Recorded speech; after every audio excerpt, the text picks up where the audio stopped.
ভূত হয়েছে, ভূত। আম্মু দেখো, এই যে দেখো,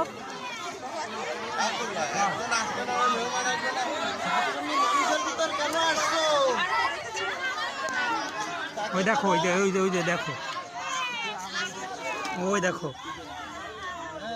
মানুষের ঘাড় মটকাবা কেন? ঘাড় মটকালে তো মানুষ মারা যাবে। তুমি কি তাহলে মানুষের শত্রু?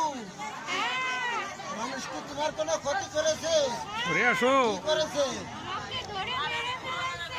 সবাই তালি হবে। এই সাতচল্লিশকে ধরে মেরে ফেলিছে, তুমি আবার আমাদের মধ্যে আসলে কোন ভাবে মারা যাওয়ার পরে প্রতিশোধ নিবা? তাহলে তো আমরাও তোমার কাছ থেকে আবার প্রতিশোধ নেবো, আন্দোলন গড়ে তুলবো। তুমি কি করবা? পালিয়ে যাবে। সাতচল্লিশ পাঁচখালী মাধ্যমিক বিদ্যালয়ের ছাত্রছাত্রীদের ভয়ে পালাবে। ঘুরে আসো, তালি দিন। ঘুরে আসো। একটু বাচ্চাদের ভয় দিয়ে